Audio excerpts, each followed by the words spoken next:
കർത്താവിൻ്റെ അതിപരിശുദ്ധ നാമം വാഴ്ത്തപ്പെടുമാറാകട്ടെ. അനുഗ്രഹിക്കപ്പെട്ടതായിരിക്കുന്ന ഈ നല്ല പ്രഭാതത്തിനായി ഞാൻ കർത്താവിനെ സ്തുതിക്കുന്നു. കഴിഞ്ഞ രാത്രിയിൽ സുഖമായി ഉറങ്ങുവാനും പ്രഭാതത്തിൽ ദൈവം നമ്മെ ഉണർത്തുവാനും സർവശക്തനായിരിക്കുന്ന ദൈവം നമ്മെ സഹായിച്ച വലിയ കൃപയ്ക്കായി നന്ദിയോടെ സ്തോത്രം. ഇന്ന് ഈ പ്രഭാതത്തിൽ നമുക്ക് ഒരുമിച്ച് ദൈവസന്നിധിയിൽ വചനത്തെ ധ്യാനിക്കുവാൻ ദൈവത്തിന് സ്തോത്രം. ഞാൻ പ്രാർത്ഥനയിലൂടെ ആയിരിക്കുകയാണ്. ഇതിൻ്റെ ഹെഡിങ്ങിൽ ഇപ്രകാരമാണ് എഴുതിയിരിക്കുന്നത്: വഞ്ചകർ ഒരിക്കലും അഭിവൃദ്ധിപ്പെടുകയില്ല. ദൈവത്തിന് സ്തോത്രം. അതിനു പകരം വെളിപ്പാട് പുസ്തകം 2-ാം അധ്യായത്തിൻ്റെ 21-ാമത്തെ വാക്യം അതിനാധാരമാക്കി ഞാനിവിടെ വായിക്കുന്നു: ഞാൻ അവൾക്ക് മാനസാന്തരപ്പെടുവാൻ സമയം കൊടുത്തിട്ടും ദുർനടപ്പ് വിട്ട് മാനസാന്തരപ്പെടുവാൻ അവൾക്ക് മനസ്സില്ല. ദൈവത്തിന് സ്തോത്രം. വെളിപ്പാട് പുസ്തകത്തിലെ നാം വളരെയധികം പഠിക്കുമ്പോൾ കാലത്തിൻ്റെ അന്ത്യത്തിലെ പുസ്തകവും ഭൂമിയിൽ ഇനി സംഭവിപ്പാനിരിക്കുന്ന കാര്യാദികളെ സ്വർഗത്തിലെ ദൈവം യോഹന്നാന് മറനീക്കി കാണിച്ചതായ ഒരു പുസ്തകമാണ്. സുവിശേഷ നിമിത്തം നാട് കടത്തപ്പെട്ടവൻ, സുവിശേഷ നിമിത്തം തിളച്ച എണ്ണയിൽ വീണവൻ, അവിടെ നിന്നൊക്കെ ദൈവം അവനെ വിടുവിച്ച് ലോകത്തിൽ എമ്പാടും നടക്കുന്നതായ സംഭവങ്ങളെ നൂറ്റാണ്ടുകൾക്ക് മുമ്പേ സ്വർഗത്തിലെ ദൈവം അദ്ദേഹത്തിന് വെളിപ്പെടുത്തി കൊടുത്തതായ പുസ്തകമാണ് വെളിപ്പാട് പുസ്തകം. ഇവിടെ ഇങ്ങനെ വായിക്കുന്നു: മാനസാന്തരപ്പെടുവാൻ സമയം കൊടുത്തിട്ടും ദുർനടപ്പ് വിട്ട് മാനസാന്തരപ്പെടുവാൻ അവൾക്ക് മനസ്സില്ല. ദൈവം അനേക മനുഷ്യർക്ക് അവസരങ്ങളെ കൊടുത്തിട്ടും മാനസാന്തരത്തിൻ്റെ അനുഭവത്തിലേക്ക്, ദുർമാർഗം വിട്ട്, വിഗ്രഹാരാധന വിട്ട്, ലോകപ്രകാരമുള്ള ജീവിതം വിട്ട് മാനസാന്തരപ്പെടുവാൻ, ക്രൂശിക്കപ്പെട്ട കർത്താവിനെ അവൻ്റെ അരികിലേക്ക് വരുവാൻ പലപ്പോഴും അവസരം കൊടുത്തിട്ട് മനസ്സില്ലാതെ ഹൃദയം കഠിനമാക്കി ജീവിക്കുന്ന അനേക ജനങ്ങളുണ്ട്. എന്നാൽ സാത്താൻ, നിങ്ങൾ മനസ്സിലാക്കണം, അവൻ തൻ്റെ വൃതന്മാരെ തെറ്റിക്കുവാനും തൻ്റെ ദൈവമക്കളുടെ കണ്ണുകളെ കുരുടാക്കിക്കൊണ്ട് ഇന്ന് അനേക ജനങ്ങൾ ജീവിച്ചു കൊണ്ടിരിക്കുകയാണ്. വെളിപ്പാട് പുസ്തകം 20:10 ഇങ്ങനെ പറയുന്നു, സാത്താനെ പറ്റി പറയുന്നു: അവൻ വഞ്ചിക്കുന്നവനാണ്, അവൻ കൂടെ നടന്ന് നമ്മളെ വഞ്ചിക്കുന്നവൻ, അവനെ ഒരിക്കലും വിശ്വസിക്കുവാൻ കൊള്ളത്തില്ല. അവൻ നല്ല നല്ല വാക്കുകൾ, നല്ല നല്ല സ്വഭാവങ്ങൾ, നല്ല നല്ല പ്രകടനങ്ങൾ, നല്ല നല്ല കാഴ്ചകൾ ഒക്കെ നമ്മുടെ മുൻപിൽ വെക്കും. പക്ഷേ അതിൽ അടിപ്പെട്ടു പോകുന്ന അനേകരുണ്ട്. പക്ഷേ അവസാനമേ അതിൻ്റെ ദോഷം നമുക്ക് മനസ്സിലാക്കുവാൻ കഴിയുകയുള്ളൂ. സാത്താന്റെ പ്രവർത്തനം എന്ന് പറയുന്നത് അവൻ വഞ്ചിക്കപ്പെടുന്നതാണ്. സാത്താൻ നമുക്കറിയാം, ഏദനിൽ ആദാമും ഹവ്വായും വഞ്ചിച്ചു. അവർക്ക് എന്ത് പറ്റി? കർത്താവിൽ നിന്ന് വലിയൊരു വേർപാട് അവിടെ ഉണ്ടാകുവാനിടയായി തീർന്നു. ഇവിടെ ലൂക്കോസിന്റെ സുവിശേഷം 22-ാം അധ്യായത്തിന്റെ 31-ാം വാക്യത്തിൽ പറയുന്നു: അവൻ ഗോതമ്പ് പോലെ പാറ്റുന്നവൻ. സ്തോത്രം. നിങ്ങളെ ഒരു സ്വസ്ഥതയും ഒരു സമാധാനവും തരാതെ ജീവിതത്തിലെ ലക്ഷ്യമില്ലാത്തതായ ഒരു യാത്ര അവർ ദൈവത്തിന് സ്തോത്രം അങ്ങനെ ചെയ്യുവാനിടയായിത്തീരും. കാരണം ലക്ഷ്യമില്ല. അവരെ ഭരിക്കുന്നത് സാത്താനാണ്.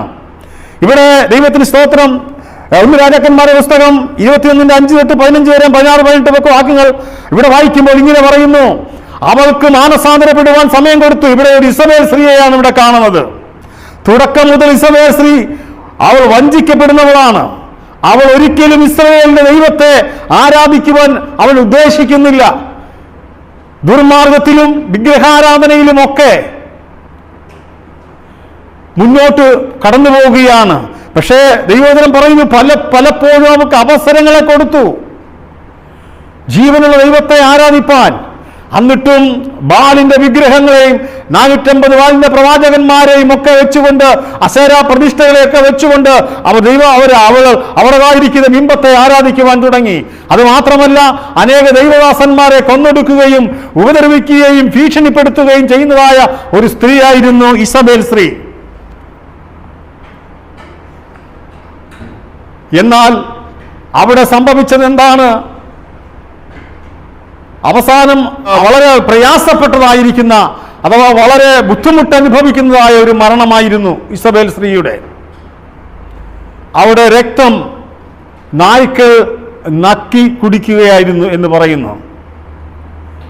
എൻ്റെ പ്രിയമുള്ള ദൈവമക്കളെ, ജീവിക്കുന്ന ദൈവത്തെ നാം കണ്ടുമുട്ടിയിട്ടുണ്ടെങ്കിൽ നമുക്ക് വേണ്ടി പ്രവർത്തിക്കുന്നതായ ഒരു ദൈവമുണ്ട്.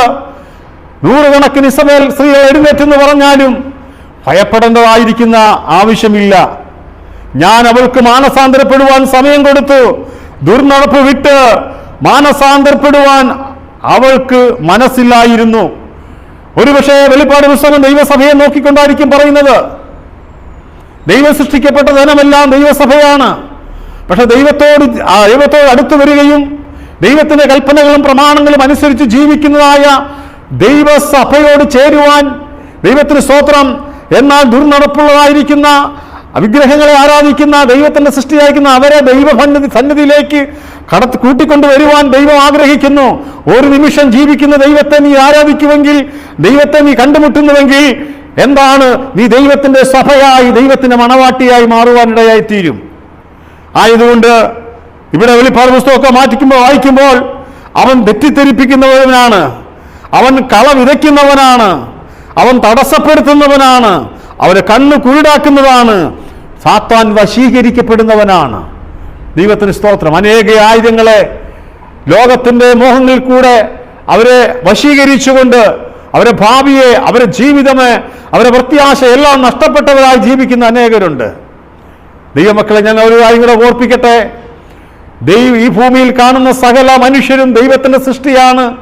ദൈവം ആഗ്രഹിക്കുന്നത് എല്ലാവരും ദൈവത്തിന്റെ സഭയായി, അഥവാ ദൈവത്തിന് സ്തോത്രം, തൻ്റെ മണവാട്ടിയായി മാറുവാനാണ് ദൈവം ആഗ്രഹിക്കുന്നത്.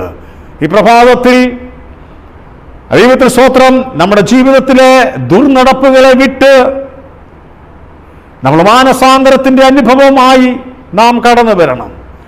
നമ്മുടെ ജീവിതത്തിൽ എന്ത് നമ്മൾ താലോലിക്കുന്നുവോ, എന്തിലധികം കർത്താവിൽ പ്രത്യാശ വയ്ക്കുന്നുവോ, ഇഷ്ടപ്പെടുന്നുവോ, അത് നിന്റെ ജീവിതത്തിൽ ഒരു വിഗ്രഹമായി മാറുവാനിടയായി തീരും.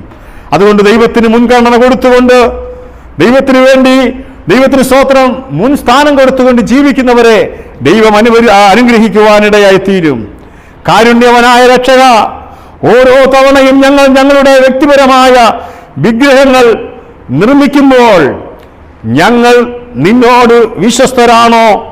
ഞങ്ങളുടെ വിശ്വസ്തത ക്ഷമിക്കണമേ. ഞങ്ങളുടെ പാവങ്ങളെക്കുറിച്ച് അനുദപിച്ചുള്ളതായിരിക്കുന്ന ഒരു അനുതാപം അത് ഞങ്ങളുടെ ജീവിതത്തിൽ ഉണ്ടാകണമേ എന്നുള്ളതായിരിക്കുന്ന പ്രാർത്ഥനയോടുകൂടി നമുക്ക് മുൻപോട്ട് നീങ്ങാം. അതുകൊണ്ട് പിന്മാറ്റമുണ്ടെങ്കിൽ നമ്മൾ മാനസാന്തരത്തിന്റെ അനുഭവത്തിലേക്ക് വരുവാനാണ് കർത്താവ് നമ്മളെക്കുറിച്ച് ആഗ്രഹിക്കുന്നത്. അതുകൊണ്ട് ഈ നാളുകൾ കർത്താവിന്റെ സന്നിധിയിൽ ചേർന്ന് മുന്നോട്ട് ജീവിക്കുവാൻ അതിനുള്ള കൃപ ദൈവം ധാരാളമായി നൽകട്ടെ എന്ന് ഞാൻ പ്രാർത്ഥിക്കുന്നു. നമ്മുടെ കണ്ണുകളെ അടയ്ക്കാം, പ്രാർത്ഥിക്കാം. പരിശുദ്ധനും നിത്യനുമായ ദൈവമേ, സ്വർഗീയ പിതാവേ, അനുഗ്രഹിക്കപ്പെട്ടതായ ഈ നല്ല പ്രഭാതത്തിനായി സ്തോത്രം. കേട്ട വചനത്തിന് മുൻപിൽ ദൈവമേ ഞങ്ങളെ തന്നെ കരങ്ങളിലേക്ക് ഏൽപ്പിക്കുകയാണ്. ഞങ്ങളുടെ കർത്താവ് കുറവുകൾ, ബലഹീനതകളൊന്നും ഓർക്കരുത്. ഞങ്ങൾ കർത്താവേ, ദൈവത്തിന് സ്തോത്രം, ഞങ്ങൾ ദൈവത്തിൽ മാത്രം ആശ്രയിച്ചുകൊണ്ട് കർത്താവ് ജീവിപ്പാൻ, ഞങ്ങളുടെ തെറ്റുകളും കുറവുകളും ഒക്കെ ദൈവസന്നിധിയിൽ ഏറ്റുപറഞ്ഞ് ജീവിപ്പാൻ ഞങ്ങൾക്ക് കൃപ നൽകണമേ എന്ന് പ്രാർത്ഥിക്കുന്നു. അടിയനെയും താഴ്ത്തി ഏൽപ്പിക്കുന്നു. കേട്ട എല്ലാ ദൈവമക്കളെ അവിടുന്ന് മാനിക്കുന്നു. ഇന്ന് പകൽ മൊത്തം ഉടനീളം അങ്ങയുടെ സാന്നിധ്യം ഉണ്ടാകണം. പ്രാർത്ഥന കേട്ടതിനായി സ്തോത്രം. യേശുക്രിസ്തുവിൻ ധന്യമുള്ള നാമത്തിൽ തന്നെ ആമേൻ. ഈ പ്രഭാതത്തിൽ എല്ലാവർക്കും എൻ്റെ സ്നേഹവന്ദനത്തെ അറിയിക്കുന്നു. ആമേൻ.